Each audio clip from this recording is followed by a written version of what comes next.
your big Hollywood sunglasses and light the torch, because it's Cellar time.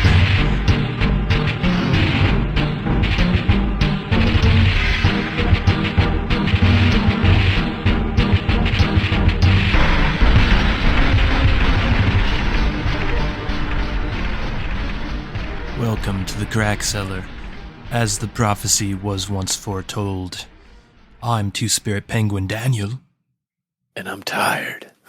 I'm so tired of casting all these damn pitiful seasons, sorry. It's a bad season, not a bad show. Punished Nickels. We have a new season of Mandalorian. I remember when we first reviewed season 1 of The Mandalorian. This is the only TV show we have reviewed beginning to end on our podcast. The Mandalorian. The definitive end. And remember in season 1 when, like, whimsically I'd tell you, like, remember how awesome Game of Thrones was, and you'd hear the dun dun dun dun dun dun. It's like the same thing with the new Mandalorian opener.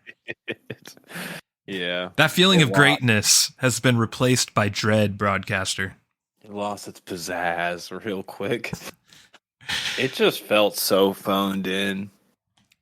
And First the thing, 2 episodes were a drag. It seemed like. Well, not to go into spoilers, I actually loved the second episode, and I've talked to a few people that disagreed with me on that, and now that includes you too. So we'll definitely talk about that. Well, yeah, episode 2 sets up the cuckening. Yes. But other than that, I thought it was a really good episode, but I get it. There's so many worse episodes, though. Like, just try and think of it that way. Like, you don't like episode 2, but how many of them would you say are better than episode 2? Because when I look at the list, everything's better than that fucking episode where it's just about fucking the doctor. Oh, yeah. Episode 3. Cloner. Yeah. Mm-hmm. That was the worst episode of the entire season, for sure. Talk about a plot point that goes nowhere, by the way. Yeah, and that actually, I didn't really research it, but I kind of stumbled into some research about it. This was to set up, as is another thing that happens at the end of the season, is to set up the next season, which is going to pivot into the Rangers of the Republic storyline that was originally going to be a Gina Carano-led series, spin-off series, but now it's become season 4 of Mandalorian. And Mando is taking Gina Carano's place in the storyline. So everything that we see in season 4 that happens to Mando is going to be what was supposed to happen to Gina Carano in that spin-off, which has already set me up to not be looking forward to season 4 whatsoever, putting aside how bad season 3 is. About that is the fact that implies that they had nothing else and that they're cannibalizing stories meant for a different show they canceled. That's the weird part to me. It's like, why? Like, or they're just nothing better, or they're just canning what they had that was better to do after they finish this New Republic Ranger bullshit that we're going to be subjected to next year, 2 years from now, whenever this shit comes out. But regardless, there's that episode, and then at the very end, again, not to go into spoilers, but something else happens with another New Republic type character, different from the episode 3 we're talking about, but also literally sets up the same thing where, you know, Mando's kind of like, I need some work, and this guy's like, you sure you want to work for us? And then Mando does his little sling blade response, and yeah, it's really ham-fisted and doesn't fit. And it kind of makes me see where everyone was coming from with Book of Boba Fett, because I defended Book of Boba Fett. I thought the second half with the Mando season 2.5 part of Book of Boba Fett was awesome. But other people were like, no, dude, Book of Boba Fett sucked, and they would lay out the reasons, and I'd kind of agree with them, but I'm like, I like it. You know, it was all right. Oh, you like the last 3 episodes? Yes, pretty much. But most of their complaints about Book of Boba Fett, I'm now seeing in season 3 of Mando. Like, everything kind of what they were getting at has come to fruition in this season 3.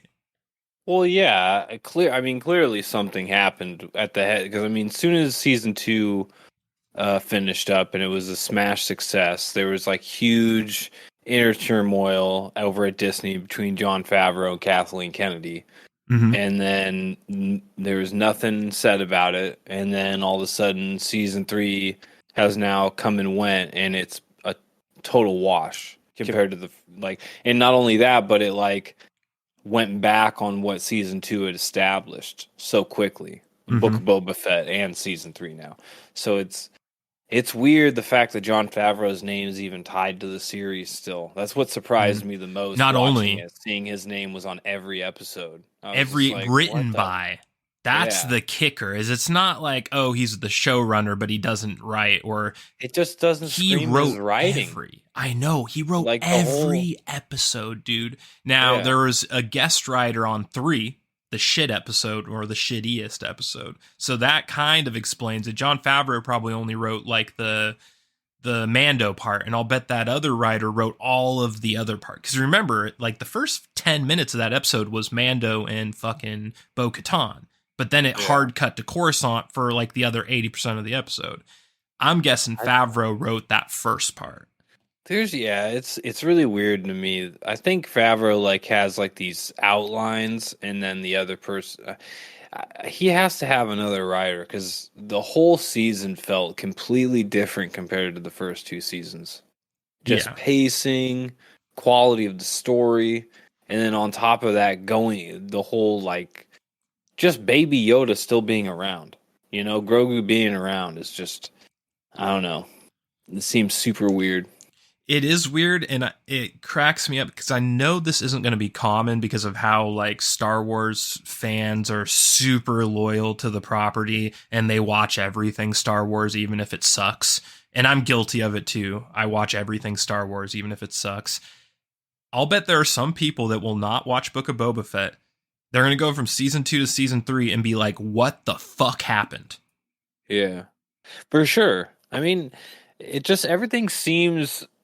I already said it. It seems off. Like the villain that is in the season, Mhm. Grogu being there, the mission, the way the Forge Master works, or like just acts. The Especially like there's a point in the series where like Forge Master pretty much like tells the team essentially what's going to happen from here on out, and it involves like pretty much the power hierarchy and stuff, and it just contradicts Mhm.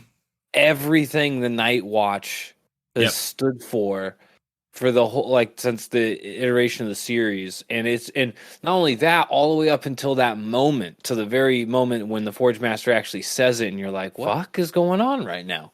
Mhm. So I don't know. It's the whole season is plagued with just question marks to the point where it makes me really think that if Jon Favreau was actually even writing it, if it was like a ghostwriter and they were Maybe. holding Jon Favreau hostage. What I was going to say is this season feels like it was written by Jon Favreau, but with a gun to his head, held by Kathleen Kennedy, Yeah, laughing, saying the pretty force much. is female as he fucking writes the slog that was this season. Yeah, it does kind of feel like revenge for like pulling Luke out of legacy assets. Mm-hmm. I think that's what it was. I think that's on. If there's anything that my gut instinct is saying, it's pretty much like what you implied, that they've kind of had a gender agenda for quite some time, and the fact that season two was so critically loved, and Luke Skywalker was involved with it. I think they just loathed that. They just hated the fact that one, an old character they're trying to kill off is Mm-hmm. coming back to set the pace, and two, he's a young man, Oh and yeah. they fucking hate that. They hate Yep. that so much, so they quickly squashed that whole storyline. Yeah. Yep. That is very true. Weird season from a directorial standpoint. Every single episode has like sort of a weird, well, not every single episode. the first episode and the last two are done by Rick Famuyiwa, who I think is one of the showrunners. But the other episodes, you have one done by Bryce Dallas Howard, Ron Howard's daughter. Like, what the fuck? Where did she come from? Why is she the lookalike to Bo-Katan? Oh, is that it? Are they using her as a body double, and they just gave her the guest director? They're just famous lookalikes. What's her name? I mean, they kind of look Howard. Bryce Dallas Howard. I mean, it's the redhead chick from The Village, the M. Night Shyamalan movie, The Village. Yeah, they've always. In fact, if you actually Google her, the first thing that pops up is one of the first things that pops up. Is her lookalike.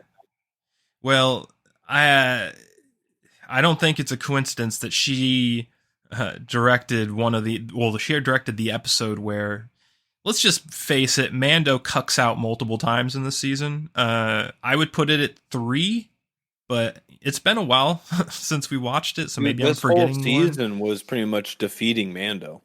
Mm-hmm. It was like deconstructing Mando as a power character. Yeah, really weird. They turned it into a reverse Mario Brothers, basically, where he's the princess and fucking Mario's coming to save him from Bowser constantly. It's just a little weird, and it totally contradicts lore from season 2. Also, with another character, and it's like with Bo-Katan, like there's some contradictions there, and it makes no sense. Like the opening of her coming back makes no fucking sense. Imagine season 2 ending with Grogu going with Luke Skywalker to become a Jedi, a Padawan, and Mando getting the Darksaber and proclaiming that he's going to retake Mandalore, essentially. And then literally none of that happening. Yeah. I mean, they kind of do one. They kind of do one, but it's not him. It's just fucking ridiculous. Yeah, it is. And I also noticed a pretty big cut in quality to the effects. I don't know if you agree with me on this or not. Now, there's some shit that's really good, and one of the reasons I like episode 2, The Mines of Mandalore, because it looks amazing on most of it, and like the thing that happens at the very end was super awesome. There's a lot of cool effects in that one, but there's a lot of effects that look janky, whereas me and you have always agreed that the show's effects are like absolutely stunning usually. Like in season 1 and 2, like it seemed like it had triple the budget of a movie in every episode. This season felt much more like in line with TV quality CG, like that you just get from any normal TV show on Netflix or something. Yeah, I mean, if you compare like the Dark Trooper droids, is that what they were at the end of season 2? Those weren't humans, were they? Yeah, those were droids. Yeah, Dark Troopers are droids. Yeah, and you compare those to what the main baddie was using at the last couple episodes. It's ridiculous. Like, it's just like, what the fuck? Like, oh, yeah, they turned that particular villain into a cartoon villain. Yeah. Like, you know what? Really, he reminded me... signed on to do it. It really diminished the character. He reminded me of the villain from Rescue Rangers. You remember that guy with the mustache? Yeah. Dude, that's who he reminded me of in this season. Like, they just turned him into, like, ultra cartoon mode, and the way that ended was just so unrewarding, and it felt super rehashy and weird, and it almost felt like a reboot, like they were rebooting season 2 at times. Well, it felt so shallow too. Like his main, I mean, I'm not spoiling too much here. I mean, it's just like the main plot point for the baddie was to sneak on to Mandalore and get the Beskar steel so he could make a hybrid armor. And put it on stormtroopers. It makes no sense. Beskar has been available forever. They could have come and got that. And they're like, "Oh, right now we discovered Beskar." Well, that's the other plot point, because like when they like you find out that the Empire's even there, they have like a whole like it's a Star established. Destroyer sized base inside the planet. Oh, yeah, that didn't detect Djarin and Bo-Katan the first time they went down there somehow for reasons.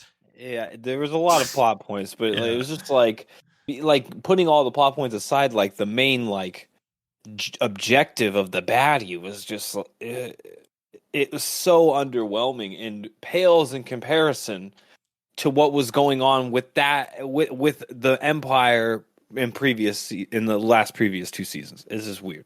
Mm-hmm. It felt very phoned in and like rushed, like they came up with it in like a day. And they're like, here, this is what you get. I fulfilled my contract by. Agreed. It was super disappointing from every standpoint, from a music standpoint, from a setting, just like the characters that were in, like the acting wasn't as good in a lot of places. You were talking about the Armorer earlier. The Armorer lost all of her mystique in this season. Now, up to Book of Boba Fett, end of Book of Boba Fett, the Armorer was like one of the coolest characters in this damn show. She had this air of mystique around her, and she was really cool in the few limited times you would see her interact. This season takes out all the mystery. It kind of guts her character a little bit. There's contradictions that don't make sense. And another thing I'll say, the Mandalorians, the Armorers sect of the Mandalorians, their fucking armor looked worse than cosplay armor, like at Comic-Con. I don't know if they thought that was like a on purpose decision. For some reason, they convinced themselves that it would be like cool to like just put cheap ass looking armor on these dudes. But some of their armor sets looked so fucking bad. It looked like I could buy it at Target for $80 on Halloween. Yeah, that's what happens when you try to represent some weird diversity shit in the armor. Like, because that's what it was. Like, that's totally what they were doing. Like, there's no reason for the Night Watch, especially when they have a forger there making the armor for all of them and redoing it for all of them. They all seem to have like mishmashed setups, and it's just like, oh, okay, so they're doing it for diversity. Like, they all got different colors and stuff. They're not all, uniform and fucking. I don't even know. Fucking just not organized. It just seemed weird. It seemed super. I think it was obviously just. I think it goes to show you the budget was really low. Because Yep. Yeah. That's kind of where I was going with that. That's like, other than the special effects, even like there's other things. Stuff. Like when you see the baddies like special version of the Beskar armor or whatever, like it's the same thing, but it's just his version. Mm-hmm. It's like it doesn't look good. And it doesn't look sized good either. Like when you look at it, it's like, oh, this definitely looks like it was like a cosplay. Like it generic. Wasn't meticulously constructed by a professional to fit someone good. Yeah, you know what? You know what this season feels like? This season feels like we went to Disneyland and we rode the Mandalorian ride. Yeah. That's sort of what this season feels like. You're in some like really cheesy ride at Disneyland that has a storyline specific for that ride, and it's super cringe, but it's cool because you're at Disneyland and you're doing a ride and it's Star Wars and it's your experience. It's almost like they did that as a TV season with Mandalorian season 3. Yeah. Dude, it would have been so cool for Mando just to. I mean, let's go into a hypothetical world here, right? Where season 2 ends, huge hiatus. You get Ahsoka gets announced, right? No Book of Boba happened, right? Just forget that. It never happened. Mm-hmm. Ahsoka happens. It picks up where pretty much where Book of Boba was doing it with Grogu, but it's just her, Luke, and Grogu. And you're seeing a slightly older Grogu. Maybe it's a time skip of like 10 years, maybe 5 years. Maybe he can talk now. Yeah, enough time for Grogu to get a little bit older, but not enough for Mando to become an old man, Mm-hmm. And then that series plays out with some dope ass story with all three of those characters somehow. That's totally independent. of Mando and his character building for those three characters. Yeah. And then that ends, and we get Mando season 3 with like that 5-10 years time skip, and Grogu and Mando meet each other again. That'd be good. Mm-hmm. That would have been great. And then it would have been a power team, dude. Think about like a fucking haggard veteran fucking Mando that took over Mandalore, right? And a fucking older talking Grogu. And they're like, dude, that's sick, dude. Yeah. Yeah, so before we get into spoilers, if you met somebody right now who hadn't started watching Mandalorian at all, how would you tell them to start watching it? Or is this season so bad that you'd say, nah, don't even bother starting? Don't even bother. The series is dead. Damn. It's clearly like, I mean, it's just, I mean, it is what it is. I mean, if you're like diehard into Star Wars, then yeah, consume it. I know you're going to. Mhm. But as far as just being like, you think, is the IP getting better? I'd say no. It took a drastic downhill turn. Yeah, big time. Such a drastic downhill turn that it's like, it's hard to think, the show's going to recover. Mm-hmm. Because just the direction of the person that's heading it now, clearly, and their neglect for the story they established, it just sets a bad precedent from here on out. It's like whatever they do, it's definitely not going to live up to the pedigree of how season 2 ended. Agreed. That's for sure. And it also stains, the other shows going forward, like the High Republic, whatever that show is called, the High Republic, and then Ahsoka, and then isn't there like didn't High Republic get canceled already before it even started? I don't remember. I think I heard that. And then the Skeleton Crew, is that what it's called? Yeah, that one sounds really bad. Yeah, so like whatever is going on with those shows, like now, like if there was any hype for those shows, it's completely dead. Oh yeah, because it really was like relying on Mando keeping that train going. And if Mando derails, then how the fuck do they even stand a chance? Yeah. I could see people maybe getting excited for Ahsoka, but there's nothing we've seen from that character and what's her name playing her so far that's like warranting any hype. I mean, it was cool to see Rosie O'Dawson to like see her play Ahsoka, but it was just all kind of novel. We haven't seen like any actual serious acting from him or like any serious plot point development. Just a glimpse of her, just for hype. That's all. Mm-hmm. So people are, I think, really overcalculating like how good the Ahsoka show can be just based off the actor playing her. I'll bet you the holdup on that show is that there are high level disagreements on if Luke should be featured in it or how heavily Luke should be featured in it. Yeah. That's what it smells like to me, because it's a slam dunk. Everyone loves Ahsoka Tano. She's like a fan favorite character and like she's from the cartoon, which is weird to me. You know me, I'm not a hater of the prequels. I've always liked the prequels. I still agree with people that certain parts of them suck, like the fucking Anakin Padme romance cringe from episode 2 and whatever, but I like it. Most people hate it, but they all love the Clone Wars cartoon, and that's where Ahsoka comes from. Like, the entire fan base is behind that character, so it's a slam dunk, yet it's taking so long. You have Rosario Dawson, who is unanimously loved for the part. No one doesn't want her for the part. So, like, you have all this goodwill and all this sort of momentum, but the show is still just, like, DOA right now. We have no idea what the fuck's going on. There's no trailers. It's just, like, we don't know what the show is. Obi-Wan came out. You think, like, with the Steam... Because Obi-Wan wasn't crazy bad, Yeah. It wasn't so bad where you'd be like, let's hold the phone on fucking Ahsoka. You know what? It was better than fucking season 3 of The Mandalorian. Yeah, for sure. We'll say that right now. There's no fucking way. Like, it was better. This was not a good season. There's no way to get around it. And honestly, it's a horrible season compared to its own past work, but it's a bad season of TV compared to lesser shows too.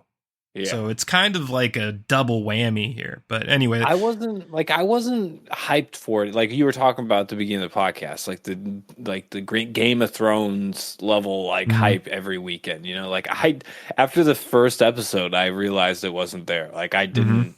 I was like, kind of like it slowly felt like it was just work watching it. It's like fuck, I could watch so many different things right now. Yeah. Well, you ready to get in some spoilers? Oh yeah.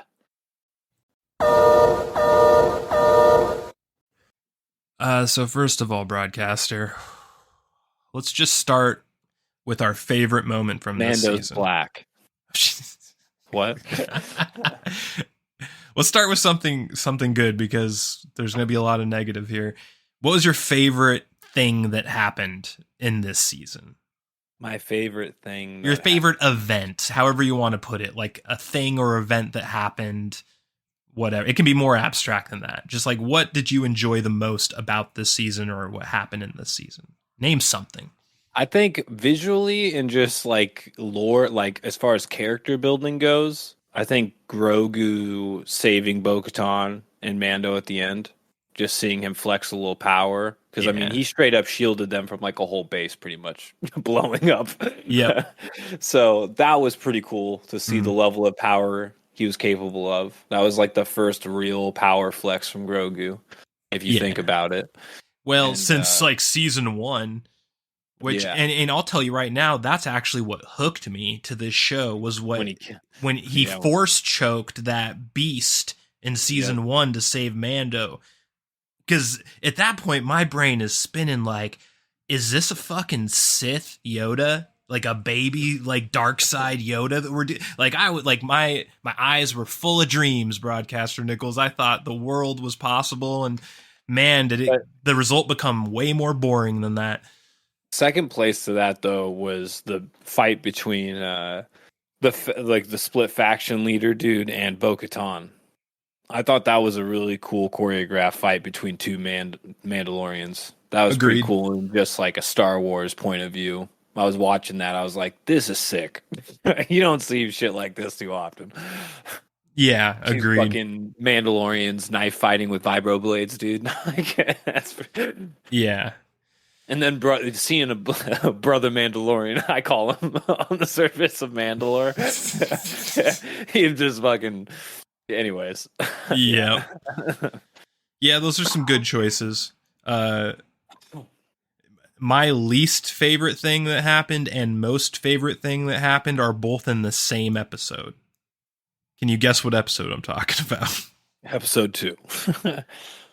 No. It is, I think, episode... It's the episode with... Where Bo-Katan's base gets bombed. My castle! No, it's the one where fucking Jack Black and Lizzo guest star. Oh my god, I forgot about that. Yeah. Now, I'm terrible. actually going to go out on a limb, and I'm actually going to say that is my least favorite episode. I think that the episode 3 really sucks a lot too, but I'm going to say that episode edges it out because that shit was whack beginning to end. There's so much bad shit that happens, like continuity wise, plot hole wise, just bad writing wise. Lizzo cannot act her way out of a paper bag. That was one of the most embarrassing performances in the history. And we're talking about a history that includes the fucking sequel trilogy from Disney. There's some embarrassing performances in that trilogy. Lizzo makes them all look like fucking Frank Sinatra. All right. This is some bad acting we have here. Dude, also, how old is Lizzo? I have no idea. I'm guessing like 30 or... Yeah. How old is Jack Black? 60 probably. I want people to really think about that for a second, because if those were two regular people, like skinny people, that wouldn't be a thing. That would look so jarring in a movie. if those were two regular healthy people with that age difference. But it's because they're both fat and unhealthy, and you can barely tell the difference of age between them unless you just know who they are and you really think about the age difference. But just from the first point of view, you're like, yeah, that's believable. Because it's just like, but it's like it's a 30-year-old going out with a dude that's almost going hard on 70. Is the all right? So maybe like 60. I'm not sure. And to add further to the argument, is there no better example when I was talking earlier about how this season feels like a cheap Disneyland ride that we're on? Is there any episode that illustrates that more than this episode with fucking Lizzo? It literally, I can feel like I'm sitting in the little cheap cart watching the fucking big screen and it just showing Lizzo and fucking Jack Black like talking to me on it. Like, hey there, person in Disneyland, go, you know, may the force be with you, har har. It's just the dumbest fucking, it's just clown boat. Like, it's a clown boat operation with this episode. And by the way, this is the one that Bryce Dallas Howard directed. Of course. As coincidence? I don't think so. It's also one of the episodes where fucking Mando cucked himself, and this is the one where he cucked himself the hardest. He fucking gave Bo-Katan the Darksaber, which it goes against all of the rules. And they come up with this bullshit excuse why it's not against the rules, but it's fucking against the rules. Just like fucking the armor embracing Bo-Katan, taking her goddamn helmet off is against the rules. So much goddamn shit happens. I have to grate my teeth. Dude, it wasn't even Bo-Katan taking her helmet. It was the armorer's idea. The Bo-Katan had like actually started to follow the rules of the Night Watch. Yeah. And then the armorer was like, nah, you're cool. We need you to have your helmet off. Just you, though. So you can bridge the gap between our two clans. It's so fucking whack, dude. Yeah, it makes no sense. And I'll bet Katie Sackhoff's fucking agent is behind it. I'll bet they were going to keep her in the helmet. And Katie Sackhoff's like, I want to be on this show, but I don't want to have my helmet on all the time. Like poor motherfucking Carlos Pedro Pascal. Pedro Pascal. Well, I'm just saying what she said to her agent. She doesn't know. She doesn't know his name. That's what she told his agent. You know, that was a quote. Sure, like I'm quoting her on the phone right now. That is what she said to her goddamn agent, and her agent's like calling up Jon Favreau, like, "Listen, bruh, you ain't gonna do this to my girl. She was on Battlestar Galactica. All right, this is serious business." Her titties in Chronicles of Riddick. Oh, okay. Yeah. I mean, fuck. Vin Diesel never got over that. This is cinema history we're talking about, and so of course they cucked to her and said, "Yeah, okay, we'll write in this ridiculous storyline that makes no sense because we want to keep you as Bo-Katan." And that's my theory, and I'm sticking to it. But now, also, this episode contains that awesome fight you were talking about with her and the disgruntled dude, whatever his name is. Yeah. So there's some really good, and I didn't even actually say the thing about the episode I actually like the most. The droid. The separatist arc. I'm just going to call it the separatist arc. We have all of the fucking separatist droids and some we haven't seen forever. Like not just B1 and B2 and Droidica, like the easy ones. Like they have some of the more obscure ones. It's fucking awesome. And then the fucking villain ends up being our boy Christopher Lloyd, who's a fucking Dooku worshiper. When he just like gets up and he's like, "You didn't know the greatness of Lord Dooku." I'm just like, yes, this is like the greatest thing that happened in the entire season. And it was like 5 minutes. It was like it's 5 minutes of this crap episode. Yeah, it's par for the course. Yeah, for the whole damn season. Yeah, that episode actually kind of made me upset a little bit because I really liked the premise of the what do you call it, the like hacked droids or whatever Christopher was doing to him. Yeah, like that. Like when he was down there in that room, or Mando was down in that room, and they were all moving boxes, and he just goes to kick one, and it starts running. Like that was some Blade Runner type shit. Where I was like, dude, this was the whole episode should have been. It should have been like an LA Noire type Mando episode with him trying to hunt down these robots and Christopher Lloyd lurking in the shadows. Fuck fucking Jack Black and Lizzo, dude. Yeah, and one of the things that I hate is when you take existing celebrities and you smudge them into science fiction shows. It totally breaks. There's like a special thing with sci-fi where the more unknown people in a sci-fi, the better usually. Now, like there can be known people in sci-fis, but what you want to avoid is a stunt casting. And you can make the argument that Jack Black isn't stunt casting, although I think he is in this case, but you can make the argument he isn't. There's no argument that Lizzo wasn't a stunt casting. She is not a fucking actress, and holy shit does she suck. Well, yeah, it started a long time ago, but Star Wars, it became like cool for actors to hide in plain sight in a Star Wars IP. Yeah. And like it's only snowballed out of control since then. And it's kind of ruined the mystique of, Star Wars when you see so many big names just like hanging out when you're like, you really think back to the original episodes that made this whole thing famous and everyone was no-namers. Besides fucking Harrison Ford. But was he really doing anything by then? Harrison Ford wasn't that big back when he first got Star Wars. Like he did shit. He was out there, but he was not the Harrison Ford of like monolithic proportions that you remember, that you grew up with. George, when did Conan come out? I mean, George Earl Jones was... James Earl Jones was... Yeah, that was I want to say, right? Yeah, I think that was like 79 or 81 or something like that. It was really early 80s, I think. So he's like famous for that at that point, but he's just the voice of Vader. Well, I think the original Star Wars came out in like 77, right? So that was, or maybe 78. It was late 70s, I remember. So it would have, he did Star Wars before he did Conan, I think. I'm pretty sure. But they're around the same time. Like Conan and Star Wars, they are of the same era. Like they're right next to each other for sure. Okay.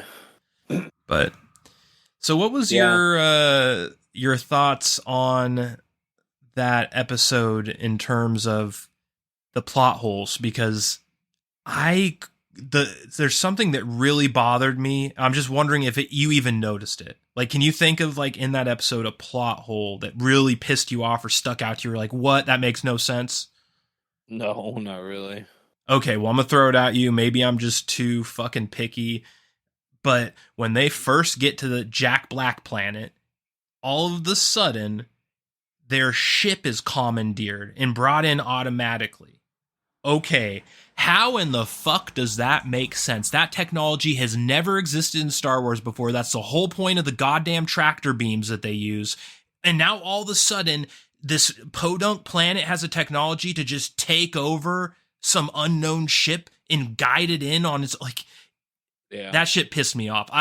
It felt super lazy, like just like it contradicts existing lore, but we are the lore now. Like Leahy, I am the liquor. Sort of the vibe you get with this season. Actually, this is a Leahy season. Progresses, I guess, but at the same time, I don't understand how they could take over their... This show takes place like 5 years after Return of the Jedi or something. Like, it's not that far past Return of the Jedi. You cannot tell me that just like out of nowhere they have this crazy tech... I don't know. I could be being too picky. I'll grant you. Maybe I'm... No. I think it's why the games are always better, dude. I'm playing Jedi Survivor, and dude, the guy they got to model the main character, Cal Kestis, he's new into the series. He wasn't established in any way in the Star Wars universe until this first game. They're fleshing him out with the second game. He's cool. He's believable. All the other characters he is surrounded by are cool, believable characters that aren't modeled by anybody that you would know besides us. There's one character in the game, and he's a Master Jedi. He's like a retired Master Jedi in hiding. And he's in both games, and he's played by none other than Braytak from Stargate SG-1. Oh, hell yeah. That's awesome. And he's modeled after him, too. So it's like voiced and modeled after him. So that's like the one guy I can think of in the whole series that's somewhat famous outside of the Star Wars universe. Yeah, he does a lot of voice acting work now. He does Khadgar. He plays Khadgar on World of Warcraft too. I've seen him around in a few places. Yeah. But yeah, I don't think many people know Master Braytak. You know, as much as I love Stargate SG-1 and you love Stargate SG-1, I don't think it's exactly the most popular thing in the world. Talking about, dude. Yeah. No. Podcast right here. So what's your least favorite episode? Episode 3? Trying to think. Episode 1 was pretty terrible. Maybe not anything really terrible, but it was just so fucking boring. Because if you think about it, episode 1 needs to pop. It's like setting the pace for the whole show, and it's probably the slowest, lamest fucking episode. Yeah. Where you just, and it's like so mundane. It's like you're going back, you're helping Carl Weathers with some fucking bounties that are bounty hunters are taking over his fucking town. Oh, surprise, there's a bigger bounty hunter with a ship, and then they just fucking run away from him. Mm-hmm. They literally just run away from him. They wait for like what episode is it? 5 or 6 to like finish that story. Yeah, that lame ass story. It takes 2 episodes to finish. I don't even know why that should have been cut. That whole thing was pointless and stupid. It was just to give Carl Weathers something to do. That's what it was. That's what I'm talking about, dude. It's just all you're talking about. Like these characters are just phoned in and they're stunt casted. You know, like Carl Weathers was cool initially, but now it's just like it's Carl Weathers. His character arc has just been bad. His character in the beginning was good, but he's slowly become sort of an unlikable character and kind of just annoying. It's weird. It's really weird because I love Carl Weathers. Werner Herzog off. Oh, I know. In the first fucking episode, dude. Like, what the fuck are these guys thinking, dude? He should be the villain still. Like, he should be the villain of season 3 if they were smart. I was always hoping he'd come back, dude. Yeah. Half-burnt Werner Herzog. You thought you're kidding me, bounty hunter. That actually would have made the stupid Beskar Dark Troopers better if they had, like, the soul or, like, the AI version of his Werner Herzog's character as, like, their AI. It's a Beskar Darth Vader type armor that's keeping the Werner Herzog character alive, just like Darth Vader, dude. There we go. Yeah, that works too. The Iron Lung suit, dude. Yeah. So what's your favorite episode then? My favorite episode? Probably wait a minute, what episode was that where he is it at the end of the Mines of Mandalore episode 2, or is it episode 3 where he's like he falls into the mines of Mandalore's water? Oh no, that's the end of episode 2. Okay, that's the end of episode 2. Yeah. I don't know, man. I don't really have a favorite episode. That was one of my favorite parts, though, is when he just like falls into the water, and then he's like, "It was deeper than I thought." I was just like, "What a fucking dumbass!" But, yeah, I don't know. It's a cool seeing the mythosaur. It sounds like episode 2 is your favorite episode, just like me. Then that's what it's sounding like. It has the coolest moment. Yeah, which is the mythosaur. Yeah, which they definitely should have focused on. Yeah. What? One thing I didn't like about episode 2 is it sets up R5D4, which I thought was one of the crappiest droids ever, and it just felt like such a weird downgrade from IG-11. What'd you think about R5D4? You mean fucking Walmart RDD2? Yes, that's exactly what I'm talking about. Yeah, fuck that. Yeah, dude. I'm just like, the whole time, I'm just like, man, couldn't he get something? Now, like, could you imagine if they gave him like a separatist droid? How cool would it have been if he had a B1 following him? Yeah, Roger.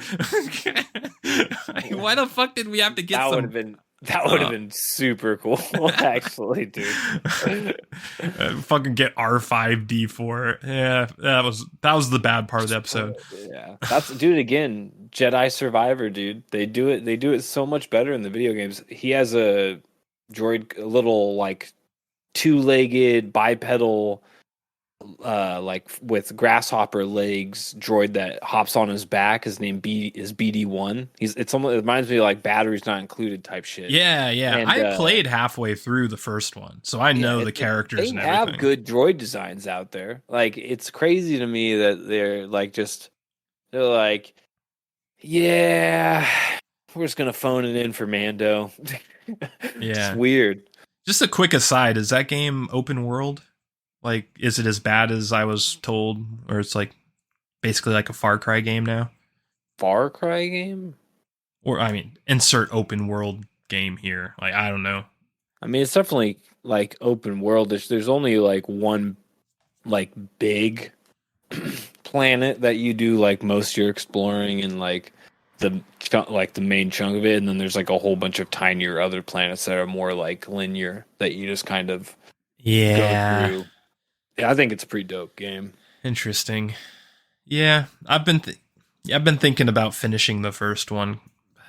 I don't know. I wasn't feeling it, but maybe I need to give it another shot because there isn't a lot of good Star Wars shit out there, and I hear the story is pretty good from those games. So, oh, dude, it's like the only thing keeping the Star Wars IP going right now. Yeah, I probably need to give it another chance.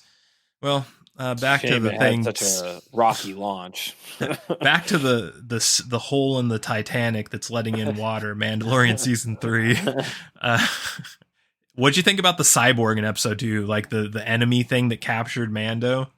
That was dope. Yeah, man. Wasn't that sick? But it also was lame. It was also the premise of him to be rescued. Yeah, that's the part I didn't like. I don't. And again, it feels forced and weird because it's like usually in that situation, Grogu would step up and do something. But instead, this time it's like, no, Grogu, you need to go get our powerful woman support. Yeah, exactly. And it just felt forced and ham-fisted and very agenda-driven. And this whole season feels agenda-driven, which is especially when you compare it to his power feat at the end of the season, where Mm-hmm. you're like, oh, okay, so you can shield it from a whole fucking nuclear bomb going off, essentially. But you couldn't EMP that fucking robot. Okay. Yeah, exactly, dude. Yeah. It's anyway, Carl Weathers directed episode 4, and that one was also co-written by Dave Filoni, which is the other half of like the good Star Wars people, or so we thought. What'd you think about episode 4? This is the one. This is the one where Grogu does his Mandalorian combat training, and that was gay as fuck. All the Mandalorian like sigil stuff, and I'm not gonna lie, it was pretty funny, but it was also ham-fisted as fuck. It's like the kid just beating up this kid or this little midget for 2 rounds, and then they're like, and then dad comes in and is just like, pretty much just like, this has to be a fair fight. It is the way. And then Grogu's like, 3 darts to the chest, da da da da, and then they're like, they don't even establish the points to the game or like how it's played. It's just like the kid hit Grogu twice for 2 points, 1 each, and you're like, okay, so 3 rounds, the point goes to him. He's about to win, but then this round, Grogu gets 3 points. Because he got 3 darts on him, and what? Like, doesn't that just count as 1? Like, what? Is he handy? Is this like golf? Does he have a handicap because he's so small? So they gave him 3 points. Like, I don't get what just happened there. Oh shit! Yeah, the training was weird. It also, there was some kind of weird dialogue from Mando too. I don't know if you remember that at all, but like his acting and delivery was off too, so it kind of like highlighted that the writing was weird, because even like his portrayal of the writing felt weird in response. Do you remember what I'm talking about? Favreau in the fucking recording booth was like, this is gay as fuck, guys. Yeah, exactly. Like, it felt like that, dude. It was weird. I can't even really say specifically what I'm talking about, but that whole scene where he was sort of overlooking Grogu's training just felt super off and weird. And then that fucking whole arc that made it deserve to be its own episode, quote unquote, which was like when the boy gets kidnapped and they do the rescue operation. Is it just me, or did that feel like super cringy as well? And the effects seemed really kind of bad. Am I imagining all that?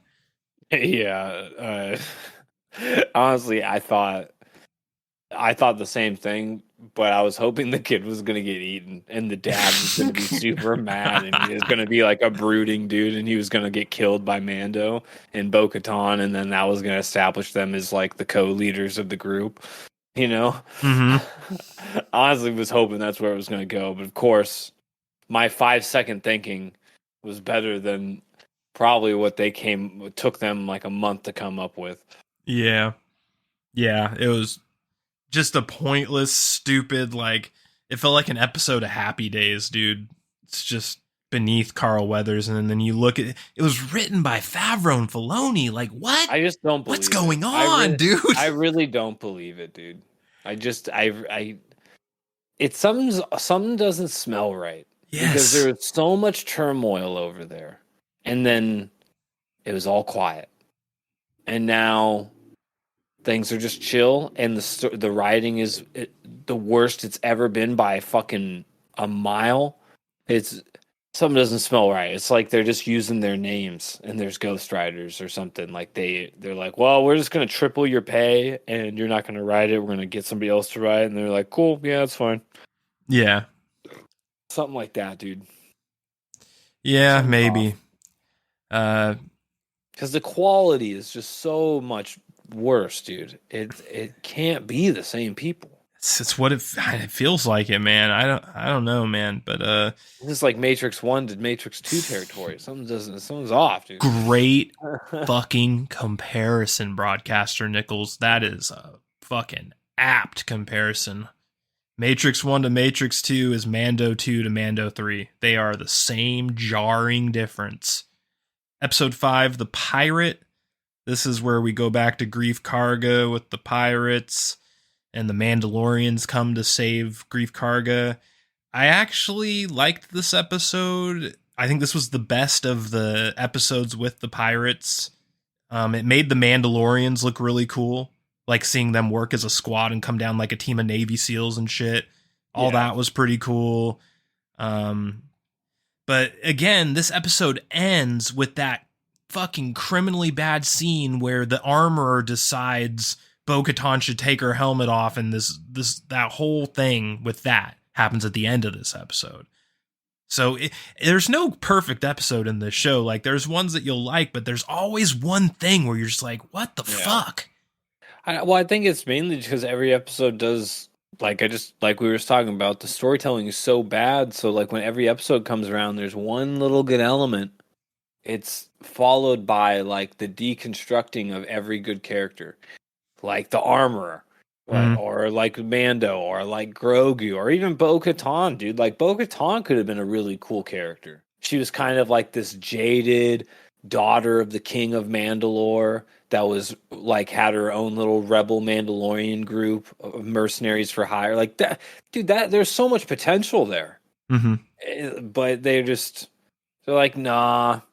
She's female, she's Mandalorian, and therefore let's use her as a prop to fucking supplant Pedro, the Mandalorian, the guy that the show's about. Yeah, and by the way, this season 3 is the only season where it wasn't just starring Pedro Pascal.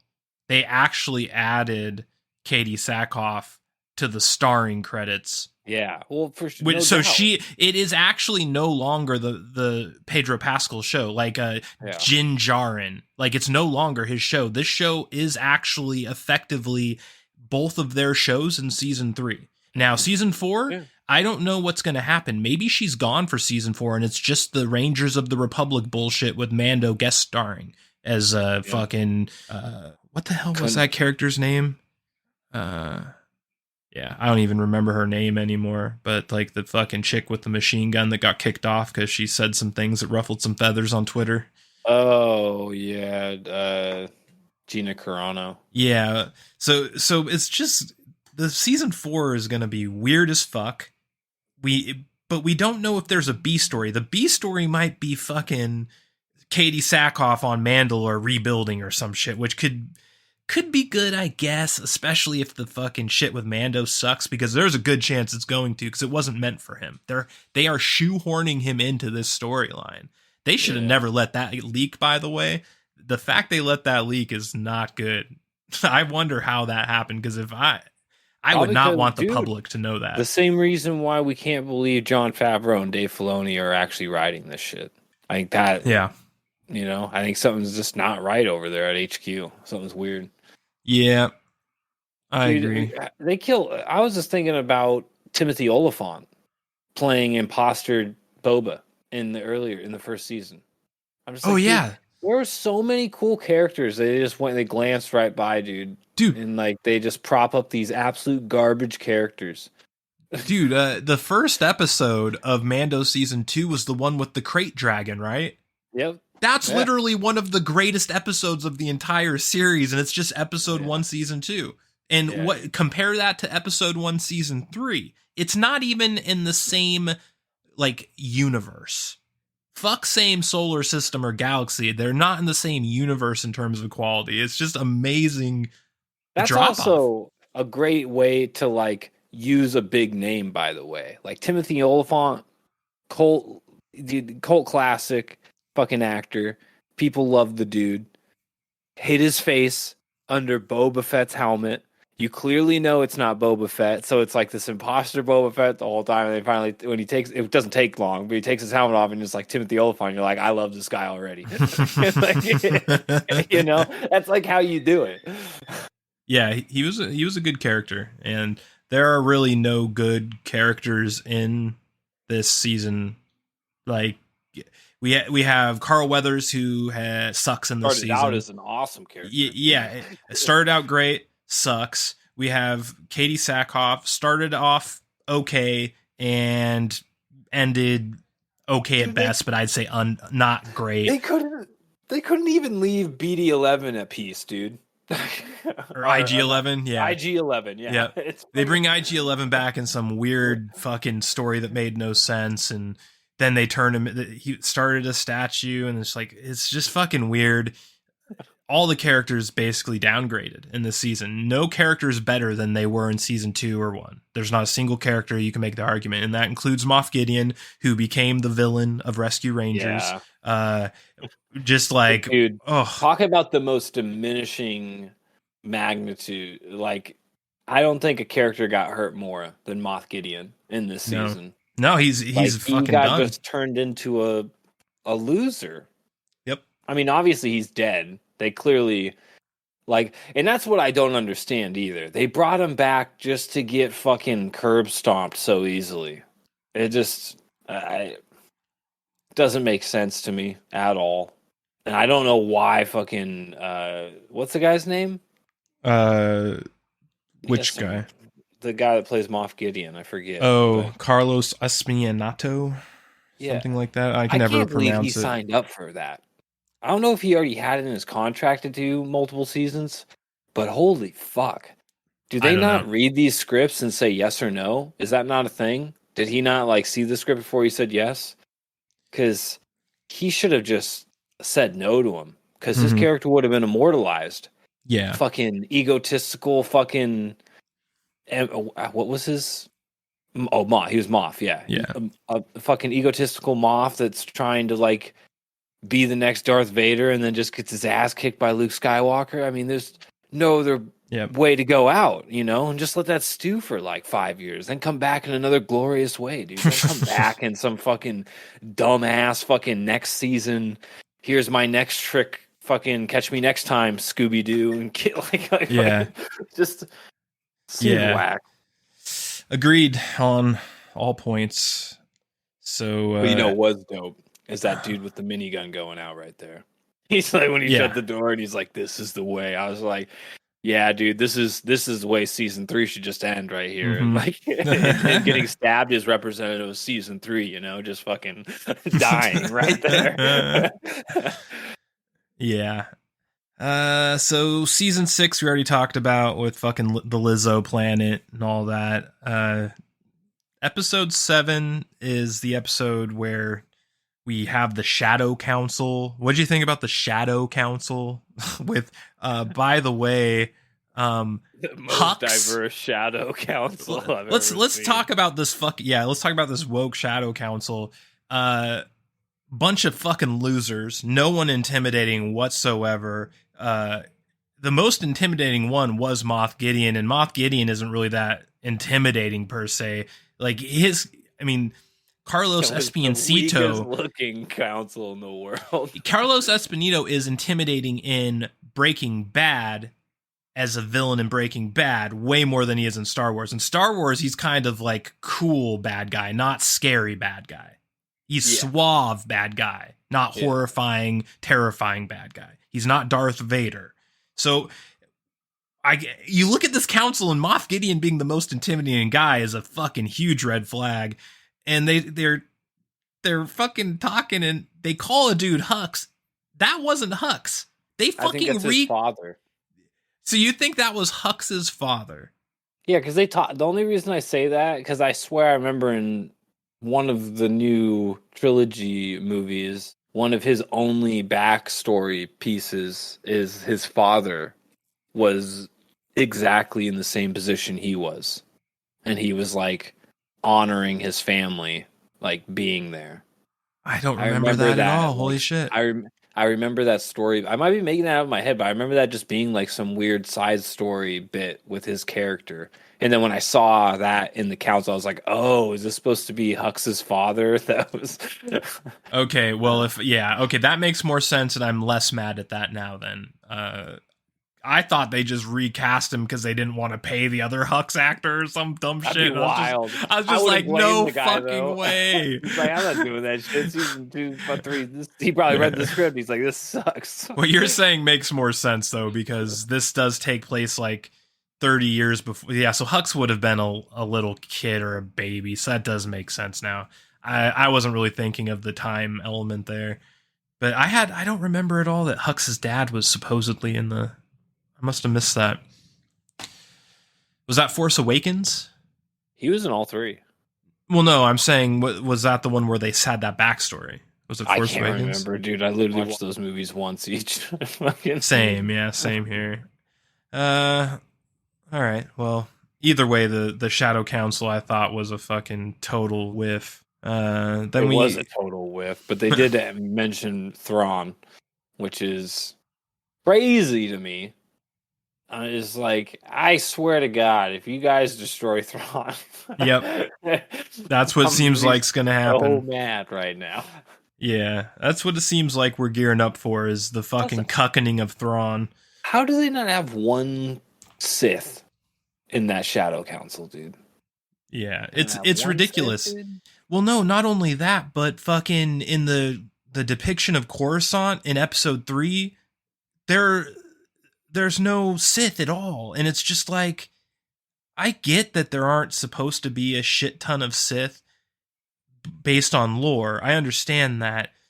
But we know that there were probably some. Like, there were definitely going to be some Jedi. And think about Order 66. They kill all the Jedi off, right? But you would think that there would be an option to some of them that maybe they looked at as potential fits, like, hey, you embrace the dark side and you get a fucking immunity clause on old Order 66 and you become one of our, Force users. So you like, think about it from the Emperor's standpoint. Like, why wouldn't he be trying to get a shit ton of those type of people? Because the more of them you have, the way easier it is to control the galaxy. Like, not as many people are afraid of a fucking stormtrooper as they are of fucking Darth Revan showing up. You know what I'm saying? Like, there's a huge fucking difference. Talk about another fucking connection. They could have totally Revan taking the Mask of Mandalore. Like, there's like so much connection there they could have brought in with so much established beloved lore. Think about that. Yeah. And there's another thing too that I never understand, and this might be because I didn't beat the game you're playing, or the sequel. So I didn't beat the original. And maybe you know why this is, but there's no explanation as what happened to the Inquisitors. Like, the Inquisitors, as far as I know, should be around in some capacity, but they don't exist in this timeline. Inquisitors are the most, like, it's a bunch of it's like bullshit lore. It's honestly is what it is.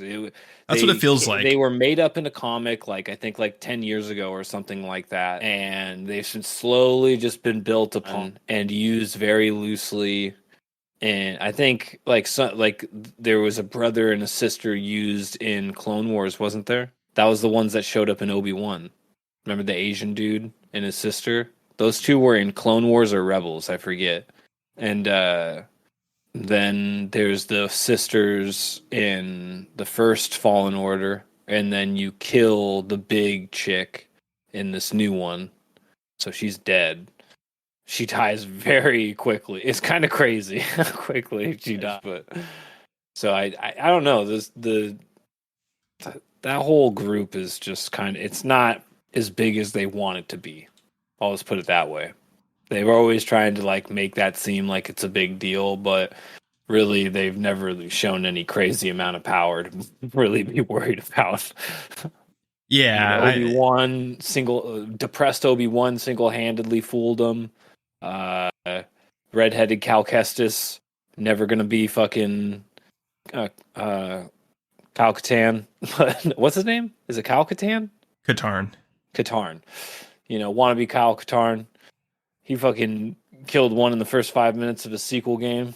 No big deal. Yeah. Defeated one of the main baddies in the first one. I mean, they just don't seem like... And he's a Padawan at that time. He wasn't even a Jedi Knight, so it's like, they don't seem like they're much.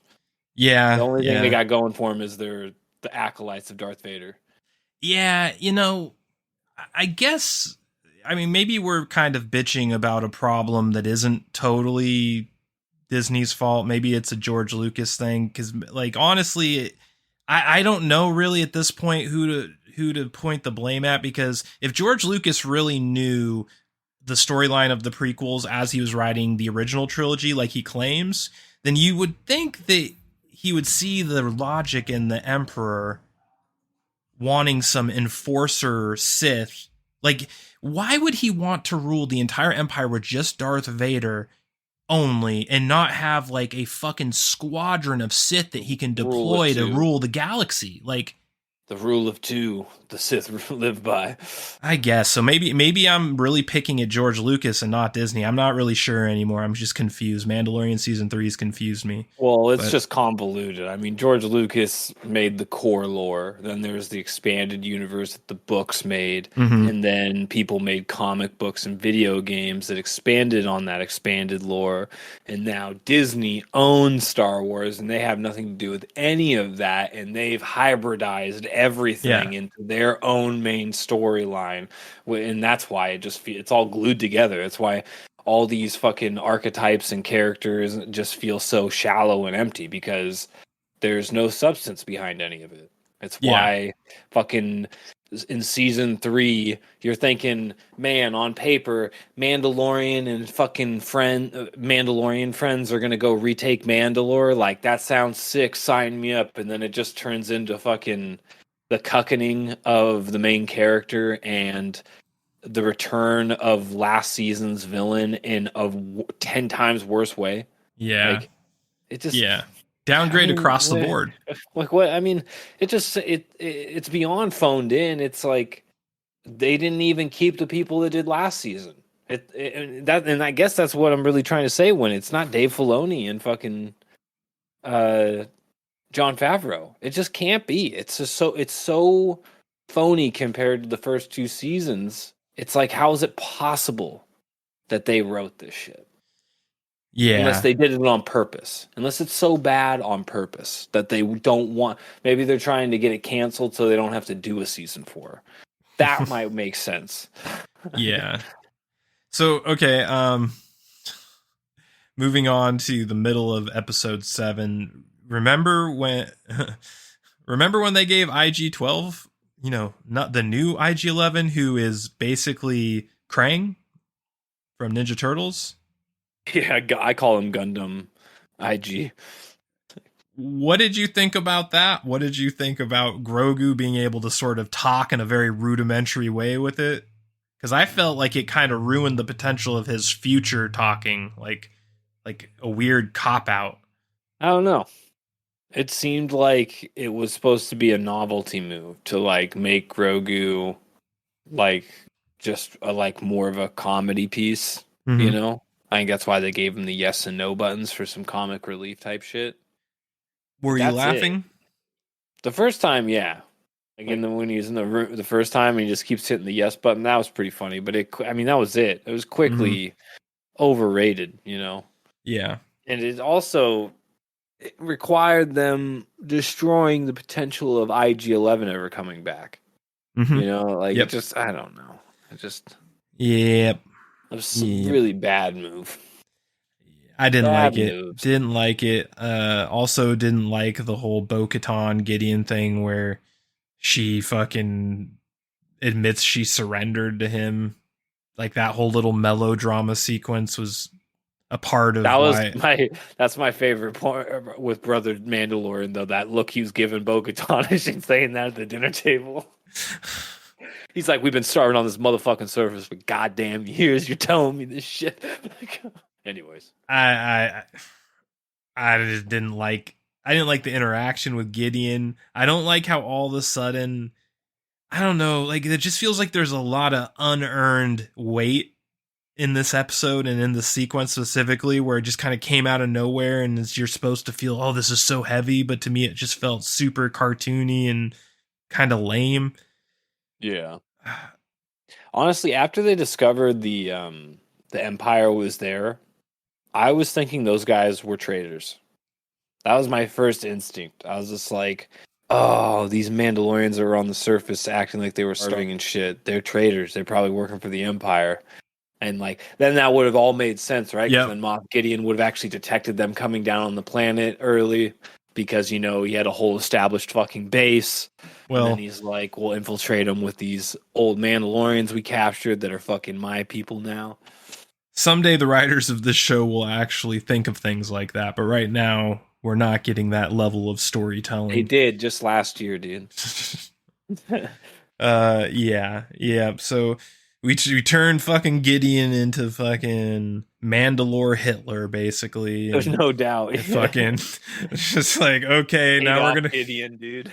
we're gonna kill him, and fucking Bo-Katan is the hero with the Darksaber, of course, and it's just like, yeah, it ends good though. But what you're talking about, where the fucking machine gun guy ends it, fucking, you know, doing the hero thing at the end.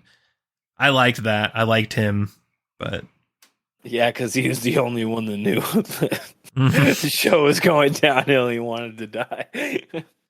Yeah. One thing I will say positively, because being very negative about the show, I did really enjoy seeing so many TIE interceptors in this show, in this season. I fucking miss TIE interceptors. It's like my favorite fucking Empire ship, and there was multiple scenes with fucking dog fights with TIE interceptors, and I love that shit. And that happened in the finale, The Return, which I think is one of the better episodes overall of the season. Don't forget about Bo-Katan's castle being bombed. Yeah. That was good. It reminded me of a Rogue Squadron level, dude. When you don't get the side objective complete, and they're like, "Damn it, my castle got bombed." Yeah. So better times in the Star Wars world. Much better. So the big finale season ending. You know, we have all this stuff coming to a head. I did like all the stuff with the TIE squadrons and shit, but the fight with Bo-Katan and fucking Gideon was just super lame. And Bo-Katan letting the Darksaber get destroyed is a super weird move, because it's like, yeah, we have this powerful woman that you obviously inserted in a weird way as opposed to the previous seasons with an agenda, but then you're going to have her destroy the Darksaber right when she gets it? Like, you're making her look like a buffoon now, which has just like mixed signals, weird. But either way, it was just kind of a weak punk-ass way to end the final fight of a goddamn season, especially after Luke Skywalker from last season ending it. Yeah, I know. The only thing I can think of is them Bo-Katan letting the Darksaber getting destroyed, is that it will prove that she's not the true winner of it, and it's going to get repaired and given back to Mando. I hope so. That's the only good I can see coming from that. Mm-hmm. Yep. So yeah, you know, the good guys win and they restart the forge, and then another one of the things that made my hair raise when I saw the scene, Mando adopts Grogu, and just the sort of the weirdest, like, sort of, why, who the fuck cares, why is this a thing thing that happened in this season. It's fan fiction come true. Uh-huh. It's what all the weirdos wanted. Oh God, is it? Was Yeah, that a dude. thing? Yeah, they wanted Daddy Mandalore and Baby Yoda Grogu, dude. Oh It's the God. whole fucking Kylo Ren shit, or Daisy Ripley and fucking Andrew Driver shit. Like where Yeah. they want, like there's Oh, weirdos yeah. out there like making like fucking sexual fan fiction and like mailing them death threats and shit. Good call. Good call. It is probably the same psychos. Dude, it's the same caliber of people, dude. They project so hard onto these like successful like plots, and then there's like when it doesn't go how they want it to, they're like, I can't believe my big brain fucking wasn't right. Like on Reddit, like fucking 200 upvotes or something. Like, you're right, dude. Grogu should be gay, bisexual, whatever. Whatever Yeah. the fucking plot line. I don't. Yeah. Whatever timeline it is, it sucks. Okay, that's the point. Yeah. What'd you think about them retiring to that cabin on Grief Karga's planet and watching the sunset like fucking That was actually one of Thanos? my favorite parts. It just like isolated, right? Like don't like connect the storyline or why they're there. That was just a really cool little scene. I liked that. It reminded next to the pond. Yeah, it reminded me of the end of the Infinity War Part 1 where fucking Thanos is like sipping tea, Yeah, watching the sunset and shit. Totally. Man, I forgot about that. It was a cool scene though. Yeah, I like that part. What do you think about the IG-11 becoming the Marshall thing? That was a weird little aside IG-12. they threw 11 in. No, IG-12. No, it was. I think it was 11 because No, I don't know. They literally call him IG-12. Do they? This isn't IG-11. This is IG-12. Because Okay. remember, he gets that new memory chip from that bar where the rebel pilot's at. But doesn't that make him our IG-11 again?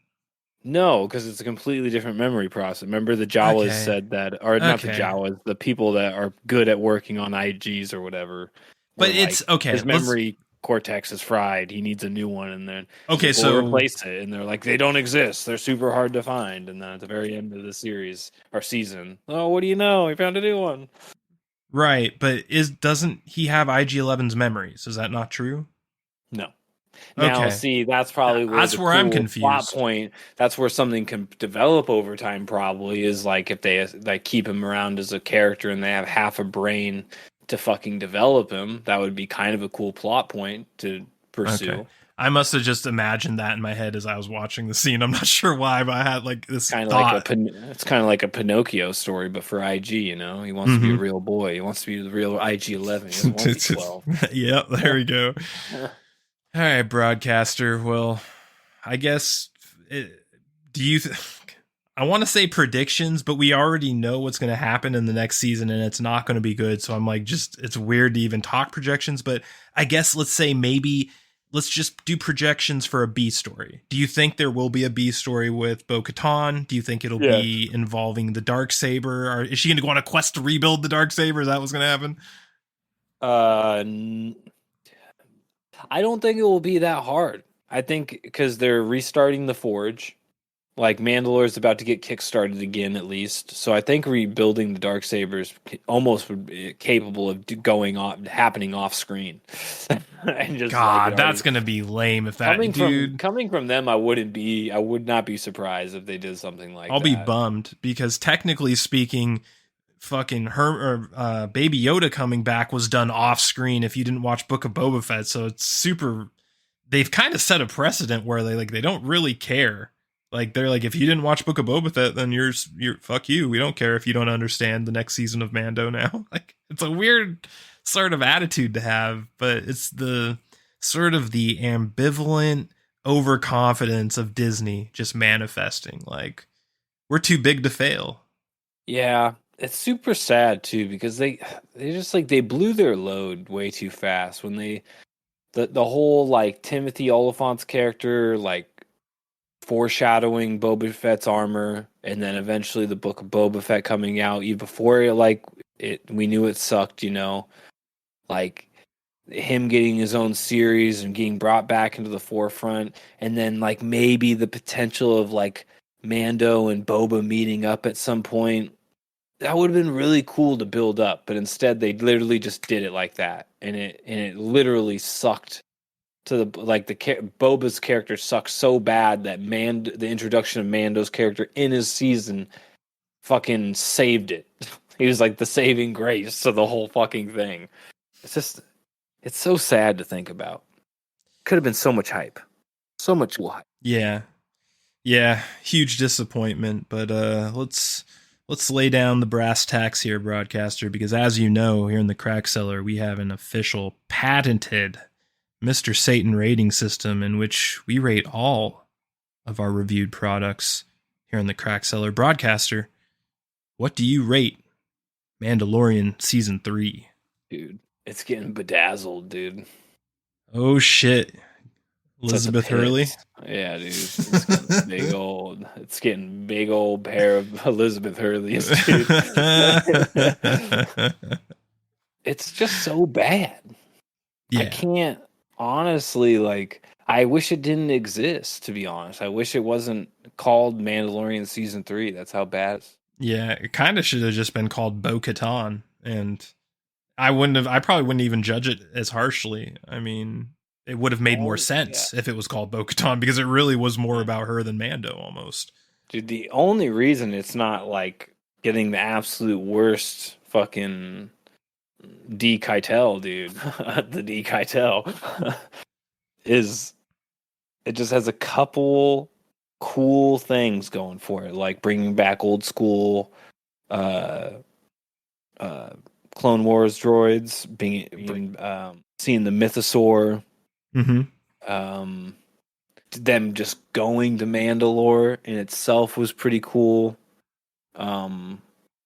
Yeah, just small things like that, but it's just all consumed by the poorest of like writing, acting, directing.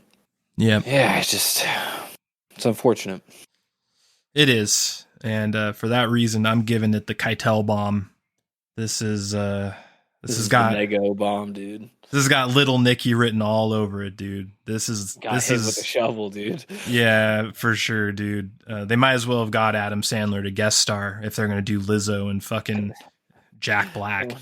Someone should dub Lil Nicky's lisp over Mando. Yeah, like, I mean, dude, fucking Jack Black, I like Tenacious D. I don't want to see the guy who sings Fuck Her Softly as a guest star in Mandalorian, okay? Like, it's not good. And his character was not good. Like, it'd be one thing if at least they gave him a good character. They gave him a joke clown boat character. It's just nonsense. And he sucked, but there wasn't much to give him. And then even if he didn't suck, I don't want to see him in that type of role in a fucking sci-fi. He's a joke. He's a comedian. It's just like, yeah, I don't get it. Actors.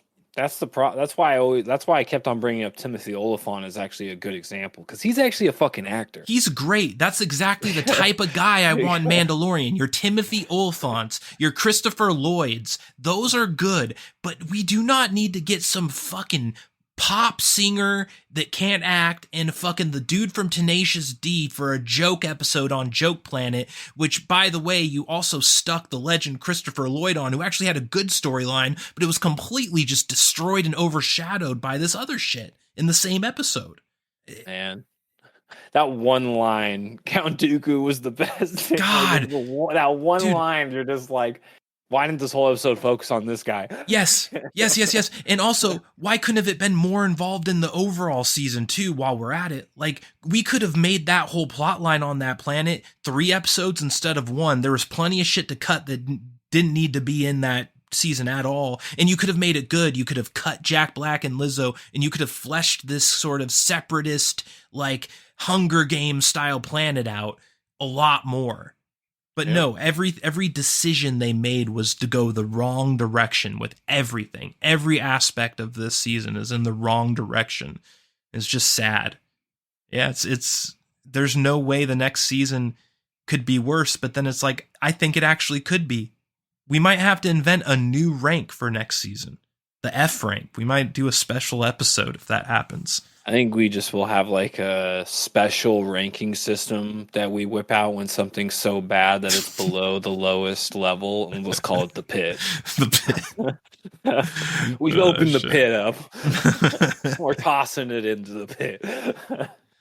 All right, so I give it the Harvey Keitel D rank. You give it the Elizabeth Hurley C rank, and with that, we will close out. Pretty rare for me to give a higher shitty rank than you. Yeah. Usually you're the one giving the shit stuff the benefit of the doubt. Yeah. There's just some shit that really rubbed me the wrong way in this season. When I saw Moff Gideon, like the moment I saw Moff Gideon again, I realized how phoned in it was. Mm-hmm. It was so whack, dude. I was just like, man, this is just like encapsulates how poorly written this season is. The fact that he's even back right now is preposterous. Yeah. The season just felt like a joke. Like it was a practical joke on everyone. Like, we know you expect Game of Thrones levels shit, like, but in the Star Wars universe, that's basically what Mando was getting the reputation as, like Game of Thrones in space, like that, like level of just greatness and like wanting to, like the anticipation and like just the level and the zeitgeist of society. Like that fucking shit with Luke Skywalker blew up so hard. That's probably like the biggest like media frenzy in terms of like consumer response to a media product in the last 10 years. Like people fucking flipped about it.